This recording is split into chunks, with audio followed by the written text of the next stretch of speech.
This is how you cross over from Israel to Gaza. And right now we're in no man's land. Prime Minister, do you now regret when once asked what your favourite joke was, you replied, Nick Clegg? And Deputy Prime Minister, what do you think of that? Mr. Trump, why should you be president? What makes you fit for the role? Is it just one big ego trip? Thank you very much. People aren't sure they can trust what you say. You say things and then it turns out that they're not quite what you said.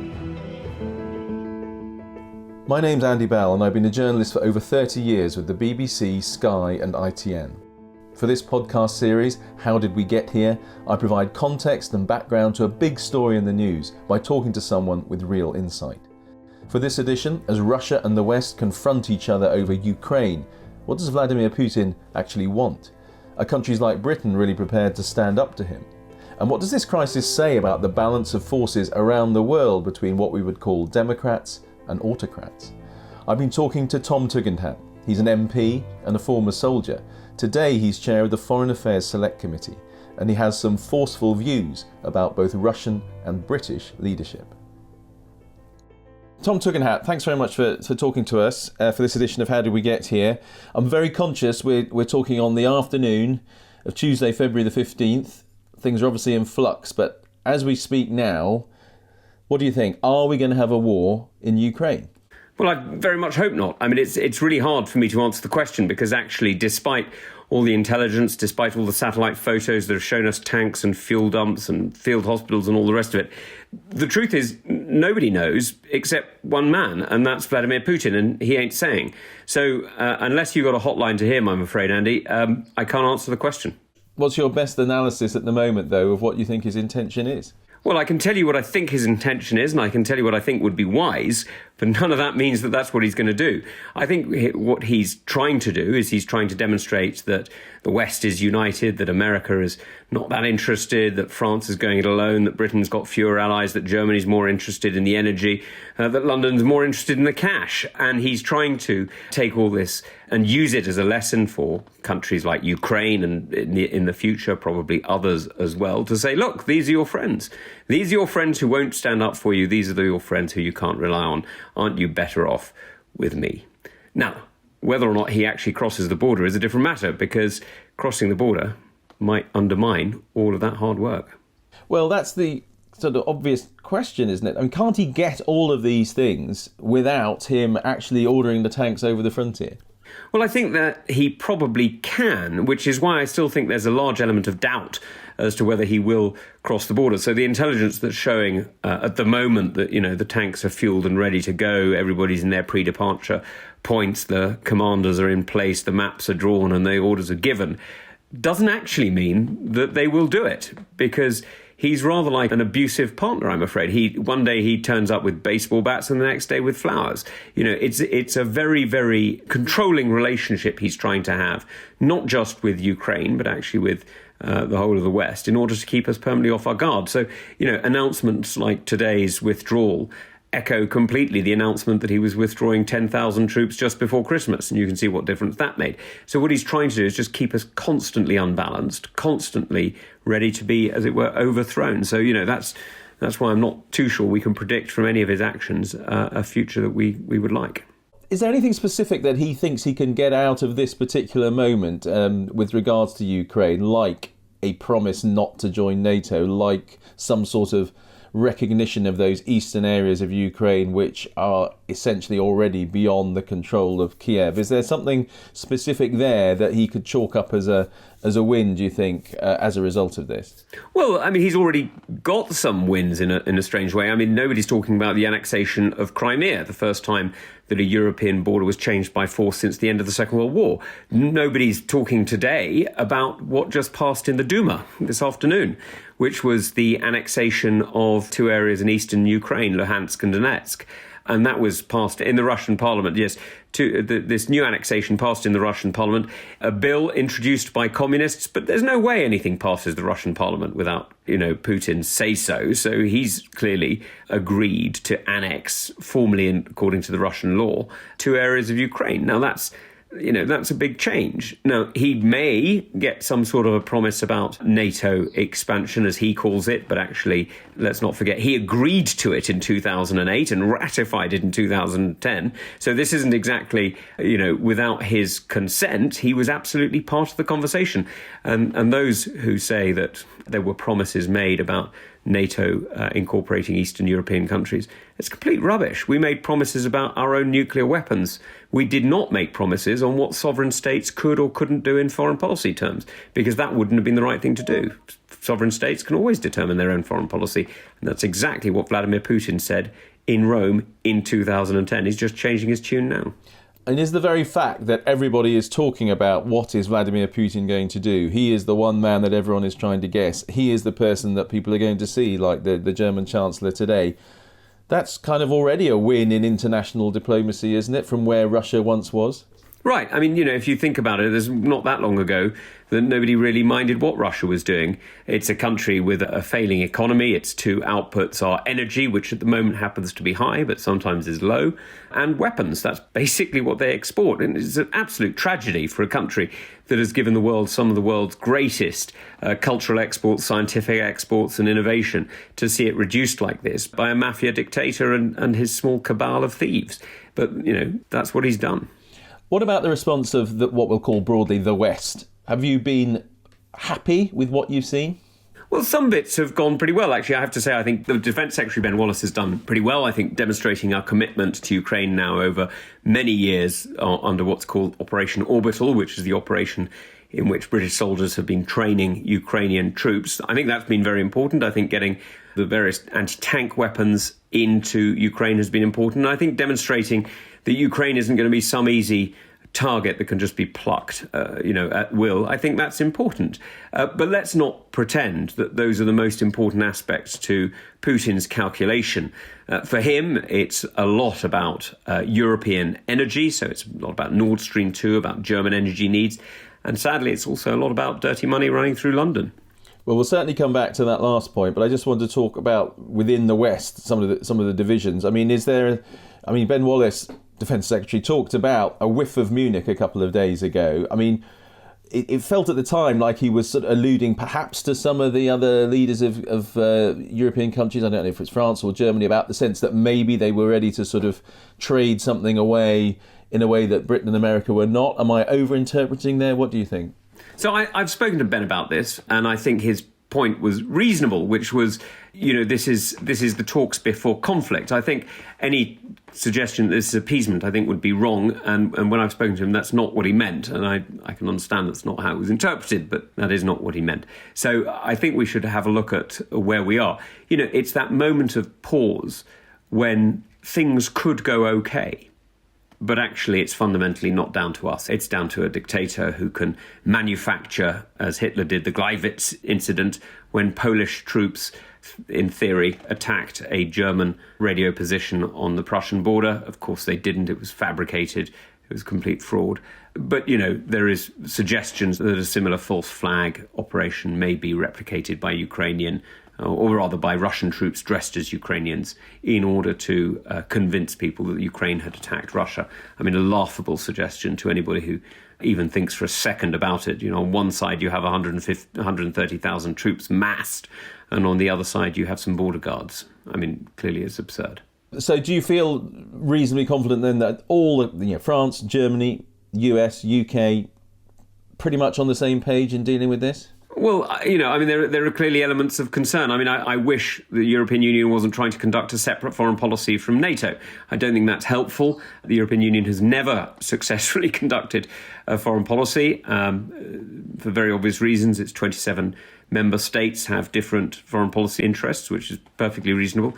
And so I don't think that's always very helpful. I have to say I think Germany's position on energy is extremely short term, and I do wish that they would rethink it.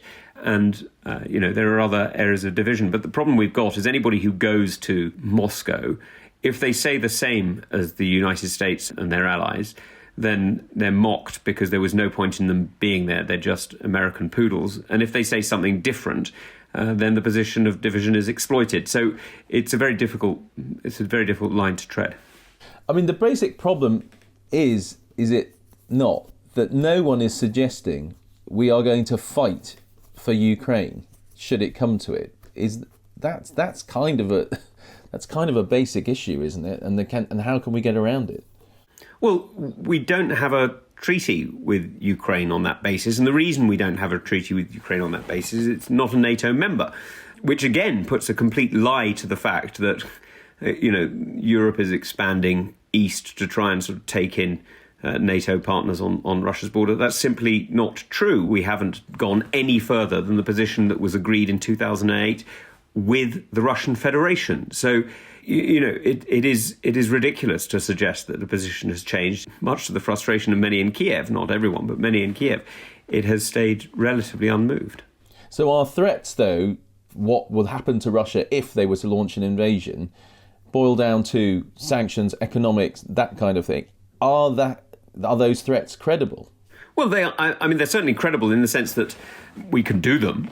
The question is, how willing are we and others really to enact the actions we promised?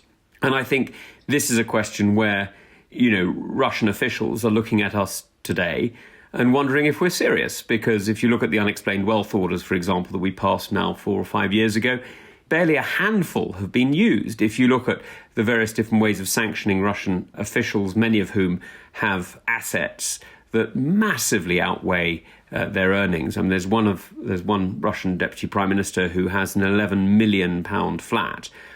His salary's never been over $50,000 a year. I mean, that's a remarkable achievement of cautious investing, or it's just fraud. I know which one I think it is. So, it's a really deeply concerning situation we've got ourselves into. And at the moment, the Russians simply don't believe that we are serious, and so they're pushing. I mean, we do have new tools at our disposal, and I heard the Foreign Secretary talking about legislation going through Parliament now to try and target these sorts of sanctions. We have the Magnitsky Acts, which are meant to target individuals. Do you still feel that we're just not doing it?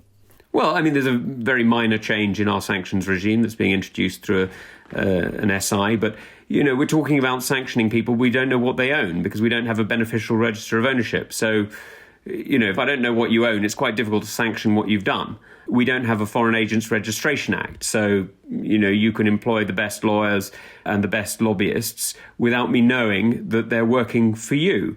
There's a whole series of things you can do because we haven't passed the enabling legislation. So you're right, we have got some sanctions and they've been made a little bit easier to use. But my legal friends say, frankly, the difference is so marginal as to be not noticeable. The question isn't about the law, the question is about the will to use it, and at the moment that's in doubt. So for us to have a credible foreign policy in this country when it comes to Russia, you feel we have to first demonstrate that we're serious about targeting individual Russians in this country with their property. I think even you were suggesting, we could exile them, force people to leave the country. They're not being exiled. We're expelling them because they're not being exiled because they're not Brits. So, is that what you would see as necessary? Yes. I mean, look, the fundamental question we've got to ask ourselves at the moment is, does deterrence work? Well, it certainly doesn't if you're not even prepared to use the tools you've got. This is where deterrence is about credibility, right? Can you deter somebody from hitting you? If you stand up and look big and look strong, and if they throw their weight around, you make sure they realise that your weight is going to be thrown back, then you've got deterrence. If what you've got is the moment they stand up, you run away, well, guess what? You're going to find yourself running away a lot more often. So do you see yet any evidence that the British government is prepared to go to the lengths that you think they have to go to demonstrate that they're serious about this? Well, that's why I think that Ben Wallace's defence actions in terms of shipping weapons to Ukraine have been important. I think that does matter. What I'm concerned about is what we're seeing in finance. We're not seeing controls in finance. We're not seeing restrictions on debt issuance. We're not seeing the kind of action that we need to take if we're going to actually be credible in terms of rejecting dirty money. And by the way, don't just take my word for it. This is what the White House is saying. This is what various international organizations are saying. This is what Transparency International is saying. This is one of those issues that I'm afraid runs very deep, and we need to be rather more robust on.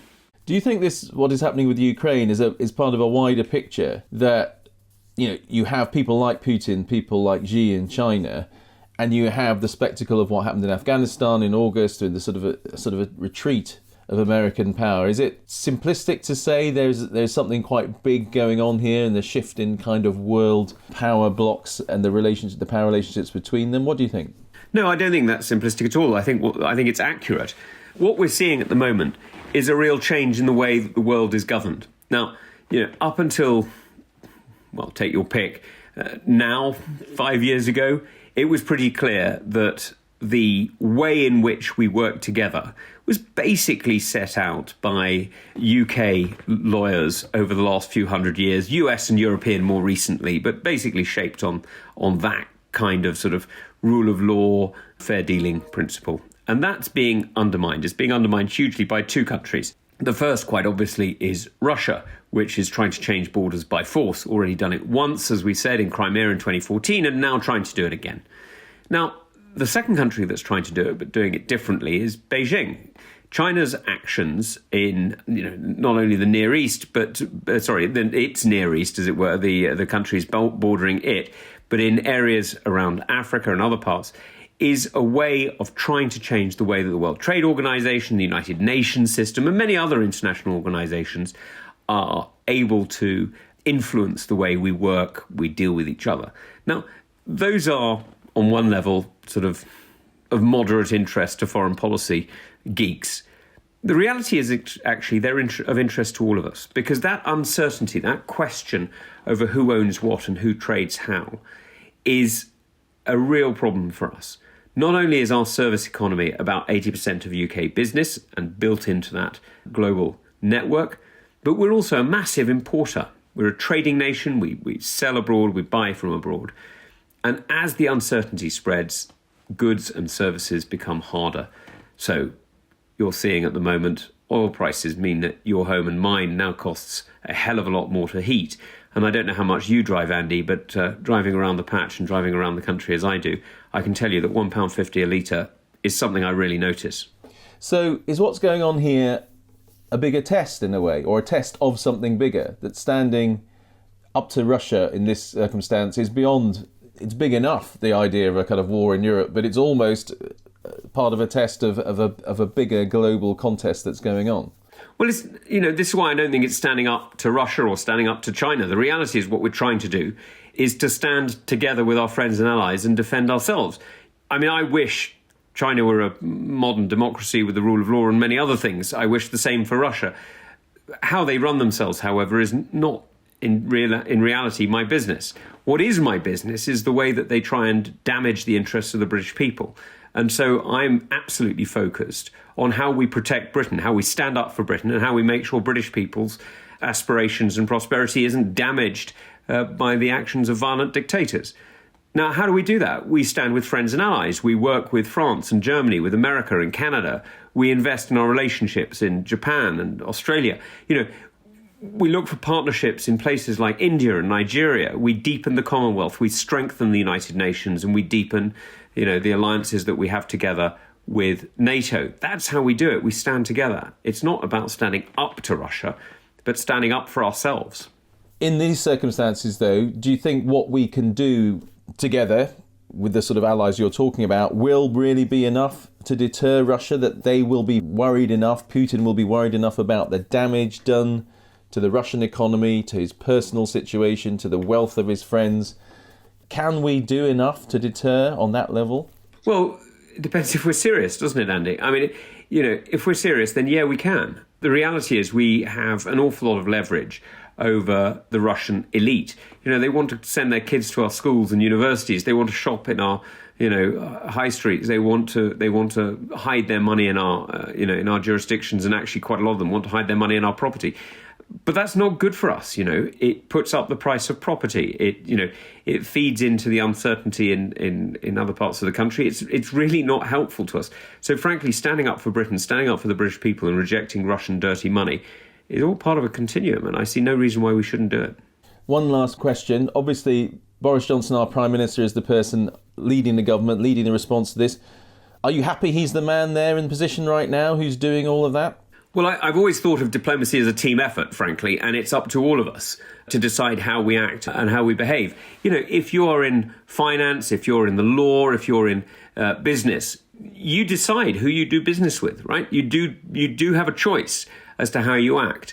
And I think we've all got a responsibility to make sure that we look at what the relationships we have are and to call out those or to refuse to do business with those who are, frankly, not conducive to the public good, as the line used to be.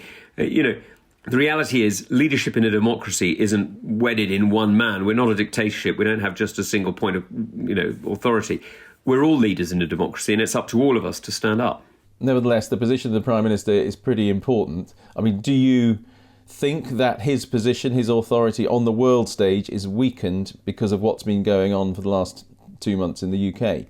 Well, look, distractions never help any leadership. Let's not kid ourselves. Of course they don't. But I think what we really need to see is what he's proposing to do on areas that really make a difference. I mean, we can talk about, if you like, we can talk about who had which party where, or we can talk about, distractions like which NATO conference he was at. The reality is the fundamental choice we've got is how do we clean up the City of London? And I'm afraid I'll be judging him on that and nothing else. I mean, he was obviously Mayor of London for a long time. From what you've seen of his record, the mayor doesn't have any say over the financial, over the city. No, but I guess he's familiar enough with the situation of the City of London, which obviously generates a huge amount of the wealth for the city. From what you've seen of his record, would you have faith that he will be prepared to clean up in the way you want? Well, the Foreign Affairs Committee that I chair published a report called Moscow's Gold, and I think it was in May 2018. Calling out dirty money. He was Foreign Secretary at the time. It would be nice to see some action on that now that he's Prime Minister. All right. Tom Tugendhat, thank you very much for talking to us. We will see where we are with this crisis and cross our fingers that it doesn't end in the worst scenario. But thank you very much for talking to us. Thanks, Andy. Tom Tugendhat painting a picture of a long, hard struggle in which the British government has to show a determination lacking so far. If you have thoughts on this or ideas for other podcasts, you can email me at andy.bell@itn.co.uk and I'm tweeting it at AndyBell5News. And please share, rate and review. Thank you for listening to this edition of How Did We Get Here? There'll be another along soon.